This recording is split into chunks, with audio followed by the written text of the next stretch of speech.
Well, that's it, ladies and gentlemen. The House Oversight Committee has voted to hold Bill and Hillary Clinton in contempt.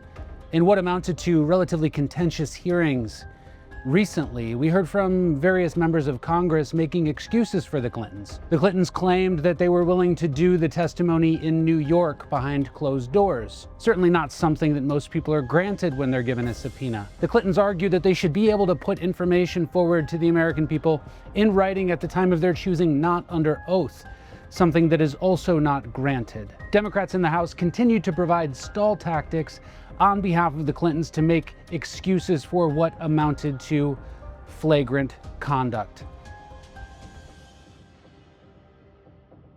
Representative Comer, the chairman of the committee, was not taking it. 9 Democrats voted to hold the Clintons in contempt. All Republicans voted to hold the Clintons in contempt of bipartisan subpoenas.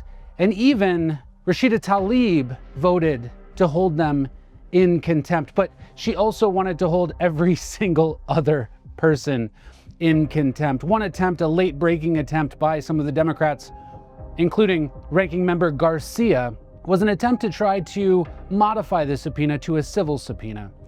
Now, I think it's important as we get into this episode of Off Air to discuss specifically what a congressional subpoena is and Congress's power. In the last episode, I discussed it a bit, but I think we need to go forward and talk about what exactly contempt proceedings mean for Bill and Hillary Clinton. Any average American in receipt of a subpoena from Congress, from a court, from a United States attorney must appear at a designated time and place. That is the compulsory power granted to institutions that are responsible for getting to the bottom of facts. Listen, our system of justice does not work without subpoena power. I've subpoenaed witnesses to appear in Philadelphia today for a trial that I'm involved in, well, near Philadelphia.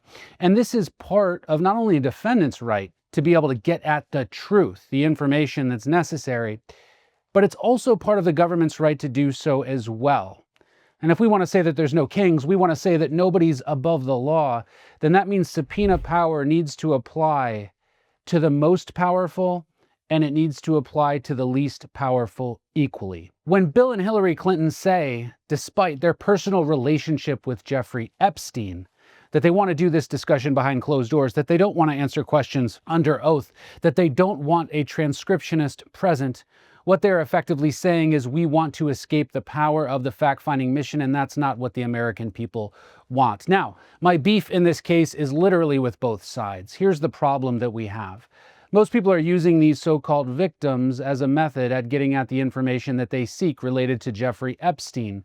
The problem is that Epstein's conduct, as I've continued to indicate in multiple episodes of Off Air, is not really related to the sort of trafficking that people have spoken about and that Congress is dealing with right now. The real story behind Jeffrey Epstein is the money. It's how he became so wealthy, it's what he was doing with that money, and it's what Ghislaine Maxwell has already been telling people about.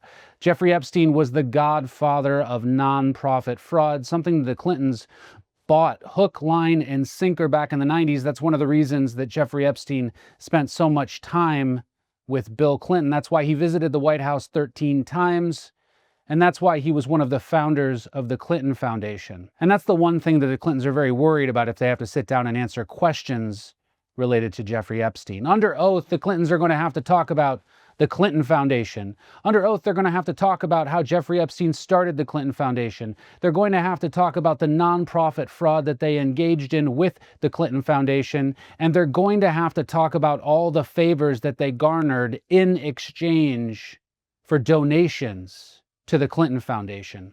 All of this surrounds Jeffrey Epstein, and the real story about Jeffrey Epstein is not those victims. It's not trafficking, that's the sideshow. And the hope is that the American people finally get to understand what exactly was happening with Jeffrey Epstein and nonprofit fraud in America. Subpoenas have been issued. Contempt findings have been determined. The full House will get to vote on contempt for Bill and Hillary Clinton, and I expect, given that the full House has voted previously to hold others who flagrantly failed to comply with subpoenas in contempt, I expect the House will hold them in contempt as well. You've got about 2 weeks before Bill and Hillary Clinton are referred to the Department of Justice. Pam Bondi for a finding of contempt. Yes, you are going to see sideshows. Yes, you are going to see people try to distract the American public by saying that Bill and Hillary are trying to respond to the subpoena. But trying to respond is not enough. They've had 5 months to negotiate, as Chairman Comer has specifically referenced. 5 months to find a comfortable place to sit down inside of Washington, 5 months to raise your right hand, 5 months to sit in a chair and answer questions about Jeffrey Epstein. And instead of that, we see letters, we see games, and we see chaff being thrown up by Democrats in Congress. That's not what the American people deserve. This costs taxpayer money too, and we deserve a better answer. When Bill and Hillary Clinton are finally found in contempt of Congress, there will be an indictment. There will be further negotiations. Now, let's talk a bit about the game that Bill and Hillary are playing. Why would they flagrantly violate these subpoenas? I talked a bit about it in the last episode, but some more information has come up. Bill and Hillary Clinton are betting that something might happen to prevent these subpoenas from being solidified before the term ends. There's a bit of a race. There's a clock that's on. It's ticking down to the end of the term. And when these subpoenas go without being enforced at the end of the term, Bill and Hillary Clinton get to reset the clock. And the hope is that Democrats will control the House and Bill and Hillary will escape. Ladies and gentlemen out there, if you are on the fence, if you're wondering which way to vote in the midterm elections, look no further than the fact that there are people trying to keep two very powerful fraudsters out of jail.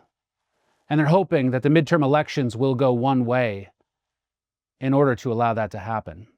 Subpoenas are important. Subpoenas must be enforced. Our system of government should not allow kings. It should not allow people to escape the law. And the reality is that everybody who was subpoenaed to testify before Congress, James Comey, Attorney General Barr, Eric Holder, many people subpoenaed by Congress to talk about the Epstein files responded. They raised their right hand. They spoke under oath. And the Clintons, despite 5 months of very careful negotiations, have refused to do so. That, ladies and gentlemen, is criminal contempt. That, ladies and gentlemen, will get you indicted for contempt of Congress. So after the dust clears, after the full House votes to find them in contempt, after an indictment is issued, that'll be issued likely in Washington, D.C. It'll get in front of a judge. Bill and Hillary Clinton will negotiate and try to continue to negotiate, but they will have a lot less negotiating power here, and hopefully we find them sitting down. The walls are closing in on this grand conspiracy that we're seeing. I've got multiple other episodes of Off Air where you can see the various issues related to Jeffrey Epstein, the Clintons, the reasons why the Clintons aren't responding to the subpoenas. If you want to continue to see more about this and other issues, feel free to click subscribe. I appreciate all you members out there. I read every single one of the comments, and comments from members certainly have a special place in my heart. The tremendous outpouring of support that you've all given has been wonderful, and I just want to thank all those members of Legacy Podcasting for helping me out with this episode and making wonderful content. I'm sure you've noticed some of the editing changes. In addition to the Clintons, we've got a few things popping off in Minnesota. We've got subpoenas issued to Governor Walz. We've got subpoenas issued to the Attorney General for obstruction of ICE duties.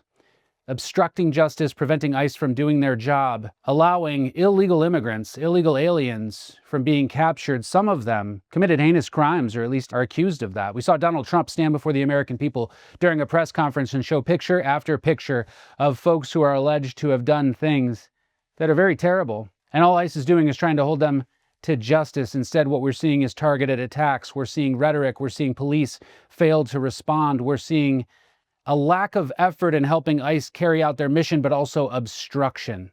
Violence committed against federal officials in Minnesota.